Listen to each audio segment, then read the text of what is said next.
Martineau. Sa vulgarisation est d'une grande clarté. La controverse adore Richard. C'est comme ça. Essayer de prendre des meilleures décisions financières quand la vie est chère. Francis Gosselin. C'est facile de succomber à la tentation. On a une opportunité d'agir différemment. Vous pouvez agir. Vous êtes libres, chers amis.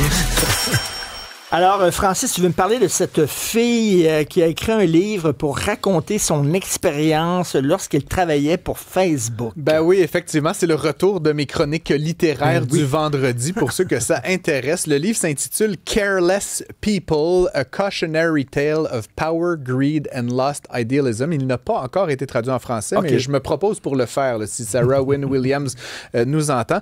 Écoute, c'est carrément là, un take-down de Facebook et de Meta, mais de manière là, éhontée et violente. Là, la fille a travaillé là de 2011 à 2017.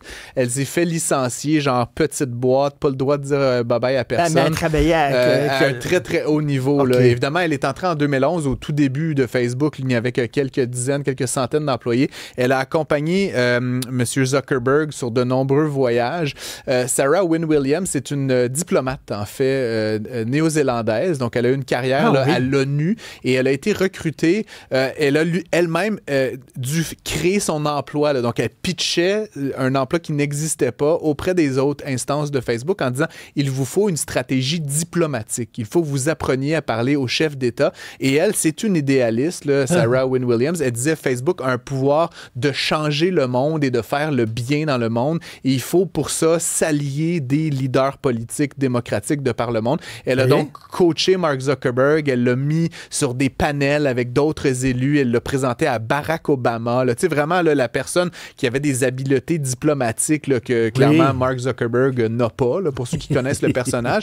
Et donc, elle a travaillé là, comme je le disais, pendant 7 ans. Et ce qu'elle observe, puis ce qu'elle témoigne, décrit dans son livre, qui est un peu comme une biographie de cette partie-là de sa vie, c'est une entreprise qui a complètement perdu ses repères au nom de la croissance. Puis là, bon, personne tombe en bas de sa chaise, j'imagine, mais des affaires là, comme en Birmanie, là, quand il y a eu toutes les émeutes, etc., Facebook ne faisait rien et même dans une certaine mesure encourageait les contenus racistes, les contenus contre les musulmans, contre la majorité. Pourquoi? Parce que ça générait beaucoup de clics.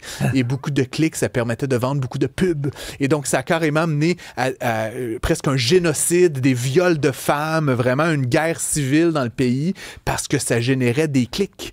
Il y a aussi un épisode... Ils ont mis de l'huile sur le feu. Ben, ils ont rien fait. Ils ont juste accepté parce que tout ça était tellement payant que finalement, ben, s'ils étaient pour enlever certains posts, ça leur enlèverait des possibles revenus.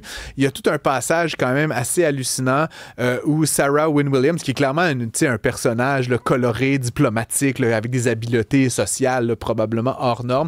Elle raconte que elle a donc aidé, comme je disais, Mark Zuckerberg à rencontrer plusieurs élus et Zuckerberg était toujours très, très mal à l'aise, très incapable et notamment le leader chinois qui était comme une obsession de Mark Zuckerberg. Il voulait rencontrer Xi Jinping et à chaque fois qu'ils sont pas assez proches, M. Jinping ignorait Mark Zuckerberg, lui serrait la main mais en se tournant de côté, vraiment là, et M. Zuckerberg prenait ça très personnel et plus son pouvoir croissait, sa richesse, son pouvoir, plus il était obsédé par la figure de Xi Jinping, comme quoi c'était intolérable pour lui qu'un simple leader politique ose ne pas vouloir lui... Et donc, il y a toutes ces histoires.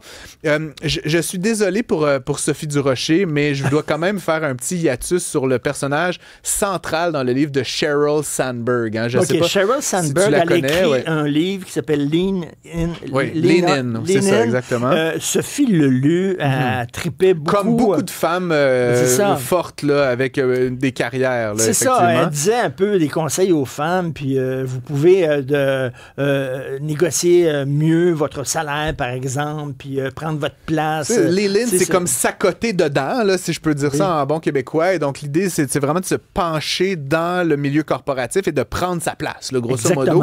Et Sophie a beaucoup aimé ce livre-là, puis quand même une vision très positive de Sheryl Sandberg. Ben, puis je veux rien enlever à l'idée de Lean In, puis je pense que pour beaucoup de femmes, ça a été un livre marquant, puis ça a pu peut-être les inciter, justement. Puis, tu sais, moi, comme économiste, je vais t'avouer, le fait que les femmes, souvent, n'osent pas demander une augmentation, n'osent pas accepter une promotion parce qu'elles s'en sentent incapables, alors que les hommes sont les premiers à étaler leur incompétence.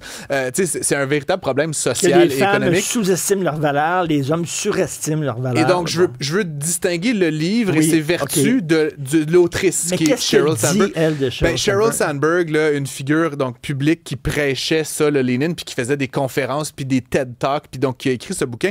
Déjà, un bouquin qui a été extrêmement popularisé puis vendu à des millions d'exemplaires grâce aux moyens de Facebook. Puis certains disent que Mme Sandberg s'est comme approprié des employés, des dollars, de la plateforme de Facebook à son intérêt très personnel pour promouvoir ce livre-là. Donc, premier, peut-être élément éthique, mais pire encore, elle dit c'est comme un shtick de féminisme corporatif qui masque plein de règles non dites de soumission à Sheryl Sandberg. C'est un personnage dans le livre absolument toxique.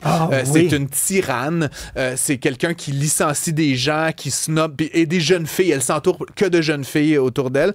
Écoute, il y a toutes sortes de récits. Elle aurait demandé à une de ses très jeunes assistantes d'aller lui acheter de la lingerie, mais pour 13 000 $ de lingerie. Et pour la récompenser, elle lui a permis de s'en acheter elle aussi. Mais tu sais, dans un milieu corporatif, c'est quand même un peu bizarre d'acheter des petites culottes en dentelle. Dans un trajet dans l'avion privé de Facebook, Mme Sandberg et une autre assistante auraient passé tout le vol à se flatter, à se minoucher les cuisses, les cheveux, assises l'une sur les genoux de l'autre, ce qui est un peu bizarre. Et plus tard dans le livre, Mme Sandberg aurait réclamé la seule chambre qu'il y avait dans un jet privé et elle invitait tour à tour les jeunes filles à venir dormir avec elle. Et là, on ne sait pas ce qui s'est passé dans la chambre.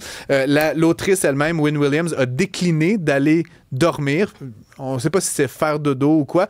Et ça lui a valu une démotion suite à cet épisode-là dans le jet privé de la compagnie. Donc, encore une fois, c'est vraiment une accusation unidirectionnelle contre Mme Sandberg. Elle considère que Sandberg, c'est vraiment un personnage totalement en contradiction avec ce qu'elle prêche dans son livre. Donc, une forme d'hypocrisie.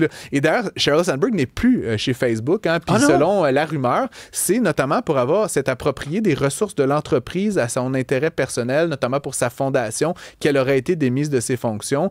On l'a chassée par la petite porte parce qu'on voulait pas en faire un grand scandale. Donc, le succès lui est monté à la tête, visiblement. Oui, il faut dire que Mme Sandberg était déjà très riche quand elle est arrivée chez Facebook. Elle avait été une cadre supérieure chez Google. Elle avait participé à l'entrée en bourse, donc elle était déjà, elle valait déjà plusieurs millions de dollars. Il y a tout aussi une histoire là, autour des enfants de Mme Sandberg. Elle qui se paye des nounous, là, a pu savoir quoi en faire. Et pour qui les enfants, là, c'est comme un espèce d'inconvénient. Là, donc, on est loin là, de la femme superwoman, autant à la maison, autant au bureau. Là. Sandberg, là, la vie perso, là, c'était comme un problème à régler, puis on paye des jardiniers, puis des nounous, puis ça gère les enfants. Moi, je suis une femme de carrière. Donc, encore une fois, très contradictoire par rapport à le contenu du livre.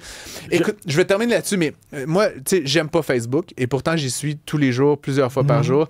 Mais si vous êtes un peu sur la clôture, là, si vous êtes sur la limite, lisez ce livre-là, et je vous garantis que vous allez quitter Facebook dans l'heure. Je veux dire, ça te fait haïr cette compagnie-là, mais comme à un niveau là, que tu ne peux pas t'imaginer. Écoute, j'ai vu des mini-séries sur Uber, qui étaient n'importe quoi. J'ai vu des mini-séries sur... C'est à un autre niveau, Richard. C'est l'empire du mal. WeWork aussi. Là. Mais non, mais ça, c'est des idiots qui ont un peu triché sur les règles puis qui se sont enrichis indûment. Ces gens-là sont maléfiques, selon ce qu'écrit Sarah Wynne Williams. Écoute, c'est pas compliqué. Là, dans le cas de la Chine, c'est une obsession de Mark Zuckerberg. Là, je racontais avec Xi Jinping, mais d'entrer en Chine. Pourquoi? Parce que c'est un marché de 1 milliard de personnes qui est en forte progression économique et ils veulent saisir la Chine. Et ils étaient prêts à tout vendre. Les données privées, l'accès aux images. Ils étaient prêts là, à dénoncer n'importe... Ils étaient prêts à piler sur à peu près tous les principes possible et imaginable. Ils ont menti au Congrès américain sur ce qu'ils étaient en train de faire parce que la Chine, c'était tellement de dollars, tu comprends? Et donc, pour moi, c'est comme, je te dis, je peux pas m'imaginer cette entreprise qui est au cœur, tu sais, du dispositif démocratique. Oui. On l'a vu avec Cambridge Analytica, tu sais, l'entreprise notamment canadienne là, qui avait vraiment magouillé.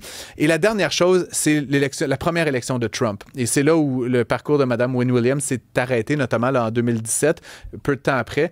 Pendant l'élection de Trump, il y avait carrément des employés de Facebook qui étaient dans la campagne de Trump et qui aidaient Trump à créer des faux contenus ciblés envers des personnages et des individus vulnérables pour leur distribuer de la pure merde, pour les inciter à voter pour les républicains. Des mensonges, des vidéos inventées. Et le seul objectif, évidemment, c'était capturer les dollars de la campagne de Trump pour faire élire le candidat. Je te dis, Richard, si tu veux quitter Facebook et que tu te cherches comme une piste d'atterrissage, ce livre-là est la parfaite transition entre être sur Facebook et ne plus être sur Facebook. Ils sont en train de préparer la suite de Social Network, là, justement, sur les débuts de Facebook. Là, David Fincher qui avait fait le premier film. J'espère qu'ils vont avoir intégré ces données-là. Je n'en ai aucun doute. Ça s'intitule Careless People. Careless People. Lisez ça si vous lisez l'anglais. C'est aussi disponible en livre audio. Puis on attend la traduction française là, dans les prochains mois. Merci. Bon week-end. Vous aussi.